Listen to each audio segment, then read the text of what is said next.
नमस्कार दोस्तों, स्वागत है आपका फिर से एक नए वीडियो में। तो दोस्तों, पहले 8वां वेतन आयोग लागू होगा या फिर थर्ड पीआरसी, या फिर पहले थर्ड पीआरसी लागू होगी या फिर 8 सीपीसी, यानी कि दोनों में से कौन सबसे पहले लागू होगा। क्योंकि अभी आ गया है 1 जनवरी 2026। जो 8वां वेतन आयोग है वो हर 10 साल में लागू होता है। तो इस हिसाब से पिछला 7 सीपीसी 2016 में हुआ था, तो 2026 1 जनवरी 2026 को 8वां वेतन आयोग यहाँ पर प्रभावी रूप से लागू होना चाहिए। ठीक है, तो यहाँ पर बात आती है थर्ड पीआरसी जो है 2017 से पेंडिंग है, तो उससे भी लागू करना बहुत जरूरी है। ठीक है, तो दोनों लागू करना बहुत जरूरी है। तो कौन सा पहले लागू होगा? 8वां वेतन आयोग जो कि सेंट्रल गवर्नमेंट एम्प्लॉयज का है, और थर्ड पीआरसी जो कि बीएसएनएल एम्प्लॉयज की है। ठीक है, एम्प्लॉयज और पेंशनर्स की है। तो कौन सा लागू होना चाहिए? ठीक है, कौन सा पहले लागू होगा? तो आज इस वीडियो में इसी बात का मैं जवाब देने वाला हूं, और किसके लागू होने की संभावना ज्यादा है वो भी आपको बताने वाला हूं। ठीक है, तो सबसे पहले मेरे सब्सक्राइबर को हैप्पी न्यू ईयर, नए साल की बहुत बहुत शुभकामनाएं सारे सब्सक्राइबर को। तो फिलहाल चैनल पर नए तो सब्सक्राइब करें। मेरा नाम है सुनील विश्वकर्मा। जानकारी यूजफुल लगते हैं लाइक करके जरूर जाना। चलिए दोस्तों, बढ़ाते हैं वीडियो को आगे। तो दोस्तों देखिए, यहाँ पर बहुत ही जरूरी इशू है ये कि नए साल पर 2026 में सबसे पहले थर्ड पीआरसी लागू होगी या फिर 8th पे कमीशन। ठीक है, ये सबसे जरूरी मुद्दा है। ठीक है, अभी देखते हैं कौन लागू होगी।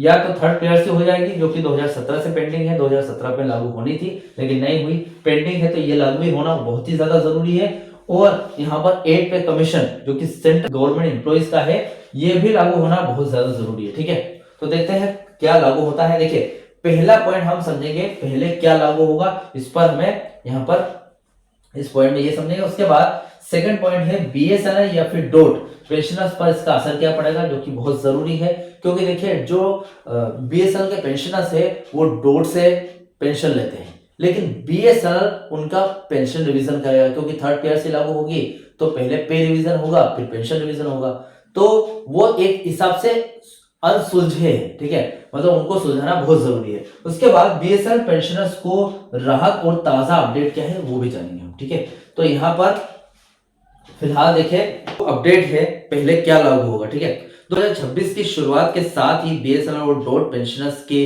बीच इस बात को लेकर काफी चर्चा है कि पहले क्या आएगा, 8वां वेतन आयोग यानी कि 8 पे कमीशन या फिर थर्ड पीआरसी यानी कि पे रिवीजन कमेटी।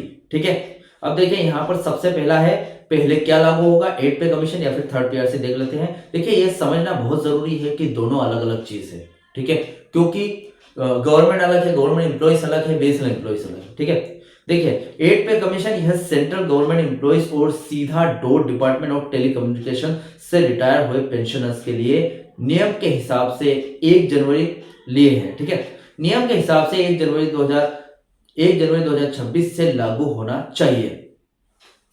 8 पे कमीशन जो नियम है यानी कि हर 10 साल में लागू होता है, तो 1 जनवरी 2026 से लागू होना चाहिए। हालांकि सरकार ने अभी तक इसकी कोई भी आधिकारिक घोषणा नहीं की है, कोई भी अनाउंसमेंट नहीं किया है, लेकिन दबाव काफी ज्यादा है कि भैया करे, यूनियंस दबाव बना रही है। अब थर्ड पीआरसी की बात करें तो यह बीएसएनएल और एमटीएनएल जैसे सरकारी उपक्रमों, जिसको पीएसयूएस बोलते हैं, के कर्मचारियों और वहां से रिटायर हुए उन लोगों के लिए है जो कि IDA industrial dearness allowance pattern पर पेंशन ले रहे हैं। यह 2017 से पेंडिंग है। ठीक है, तो दोनों की बात हो गई। ताजा अपडेट देख लेते हैं, क्योंकि 2026 आ चुका है और ऐसी पूरी संभावना है कि केंद्र सरकार 8 पे कमीशन के गठन या फिर उसकी सिफारिशों पर जल्द फैसला कर सकती है। ठीक है, वहीं बीएसएनएल पेंशनर्स के लिए पेंशन रिवीजन का मामला कोर्ट यानी कि पीबी केट न्यू दिल्ली और सरकार के बीच अटका हुआ है।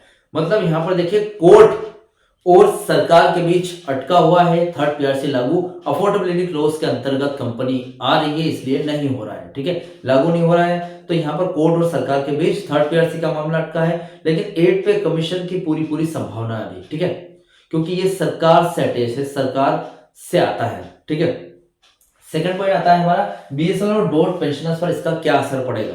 देखिए, आप किस कैटेगरी में आते हैं अगर उसी हिसाब से होगा। ठीक है, असर उसी हिसाब से होगा। देखिए, अगर आप सीधा डॉट से रिटायर हुए हो यानी कि सीडीए पे स्केल पर, जो सीडीए पैटर्न पर थे पहले और वहीं से रिटायर हुए हो, तो अगर आप केंद्र सरकार के कर्मचारी के तौर पर रिटायर हुए हो और सीडीए यानी कि सेंट्रल डीएनएस अलाउंस ले रहे थे पहले, और आप पर 8 पे कमीशन का सीधा असर पड़ेगा। ठीक है, पेंशन में बढ़ोतरी, आमतौर पर पे कमीशन 20 से 25% तक की फिटमेंट राहत मिलने की उम्मीद रहती है। एरियर की बात करें तो अगर देरी से लागू होता है तो आपको 1 जनवरी 2026 से एरियर भी मिलेगा, जैसे कि 8 पे कमीशन 1 जनवरी 2026 से प्रभावी माना जाएगा। उसके बाद सिफारिशें आने में भले 2 साल का समय लगे तो 2 साल का एरियर आपको जरूर मिलेगा। ठीक है, अगर आप बीएसएल से रिटायर हुए हो आईडीए पे स्केल पर, ठीक है, अब जो सीडीए पे स्केल है वो सेंट्रल गवर्नमेंट एम्प्लॉइज के लिए है और आईडीए पे स्केल है वो बीएसएल कर्मचारियों के लिए। ठीक है, अब बीएसएल पेंशनर्स के लिए मामला थोड़ा सा पेचीदा है। उनकी पेंशन का सीधा संबंध थर्ड पीआरसी से है। थर्ड पीआरसी का असर देख लेते हैं। अगर सरकार थर्ड पीआरसी के आधार पर पेंशन डिवीजन मान लेती है तो पेंशन में 15% फिटमेंट या जो भी तय होगा, या 15 होगा, 5 होगा, 10 होगा, या 0% फिटमेंट देगी सरकार की सीधी बढ़ोतरी होगी। ठीक है, समानता की मांग जो फिलहाल डिमांड है समानता की, अभी सबसे बड़ी लड़ाई ये चल रही है कि बीएसएनएल पेंशनर्स को उसी दर यानी कि 7 सीपीसी के अनुसार 2.57 फिटमेंट फॉर्मूले के साथ से पेंशन डिवीजन मिले जैसे केंद्र सरकार वालों को मिलता था। अगर कोर्ट इस हक में फैसला सुनाता है तो आपकी पेंशन में बहुत बड़ा उछाल आ सकता है, क्योंकि आपकी जो पेंशन है वो रिवाइज होगी 7 सीपीसी यानी कि 2017 के पे स्केल के हिसाब से, जैसा कि केंद्रीय कर्मचारियों को मिला है। ठीक है, अभी तीसरी बात करें कि बीएसएल पेंशनर्स को राहत और ताजा अपडेट, बहुत राहत मिलेगी और ताजा अपडेट भी है। देखिए, फिटमेंट फॉर्मूला की बात की जाए तो अगर 8 पे कमीशन आता है तो नया मल्टीप्लायर बनेगा जिससे बेसिक पेंशन बहुत बढ़ जाएगी। कम्यूटेशन, पेंशन रिजन के बाद आपको बढ़ी हुई पेंशन पर कम्यूटेशन का लाभ भी मिलेगा। अब डीआर जो कि डीएनएस रिलीफ है, जैसे ही नया पे कमीशन या फिर पीआरसी लागू होगा तो डीआर में फिर से 0% की शुरू होकर नई बेसिक जुड़ना शुरू हो जाएगा। ठीक है, अभी देखिए यहाँ पर बीएसएल पेंशनर्स के लिए राहत की बात यह है भैया, उनकी पेंशन सरकार यानी कि कंसोलिडेट फंड ऑफ इंडिया देती है, न कि बीएसएल अपने मुनाफे से। तो इसलिए बीएसएल के घाटे या फिर पेंशन डिवीजन का कोई भी कानूनी रूप से कोई असर नहीं होना चाहिए। ठीक है, अब ताजा स्थिति यह है कि फिलहाल विभिन्न पेंशनर्स एसोसिएशन जैसे कि एयूएबी और अन्य सरकार पर दबाव बना रही है। 2026 के साथ ही पेंशन डिवीजन का तोहफा दिया जाएगा। दिल्ली हाईकोर्ट और केट में चल रहे केस इसके जो डिसीजन के मोड हो सकते हैं। ठीक है, तो देखिए यहाँ पर ये अपडेट थी। ठीक है, कि देखिए यहाँ पर पूरा सार निकलकर कुल मिलाकर बात ये आती है कि 8 पे कमीशन लागू होने की पूरी उम्मीद है और हो जाएगा, क्योंकि ये सेंट्रल गवर्नमेंट के साथ ताल्लुक रखता है। और थर्ड पीआरसी डिले हो सकता है क्योंकि सुप्रीम कोर्ट के फैसले पर डिपेंड करता है। ठीक है, अभी पेंशनर्स की बात करें तो थर्ड पीआरसी से भी फायदा मिलने की पूरी उम्मीद है और 8 पे कमीशन की भी। ठीक है, जो डोट से ऑब्जर्व होकर पेंशनर्स आए हैं उनको बहुत ज्यादा फायदा है, क्योंकि 8 पे कमीशन है, ठीक है, वो लागू होता है तो 7 सीपीसी के अनुसार पेंशनर्स को फायदा मिल जाएगा और 8 पे कमीशन का भी मिल जाएगा। और डोट बोल रहा है कि थर्ड पीआरसी के हिसाब से फायदा देना है आपको, तो थर्ड पीआरसी फाइनल होगी तो जो कर्मचारी उनको फायदा होगा, फिर पेंशन रिवीजन होगा आपका तो उनसे भी आपको फायदा हो जाएगा। ठीक है, तो फिलहाल ये अपडेट थी 8 पे कमीशन और थर्ड पीआरसी के बारे में। अपडेट से रिलेटेड जो भी आपके डाउट क्वेश्चन वगैरह तो मुझे कमेंट बॉक्स में कमेंट कर सकते हैं। वीडियो अच्छा लगा तो वीडियो को लाइक कमेंट से जरूर करें। मिलते हैं दोस्तों नेक्स्ट वीडियो में। सी यू सून।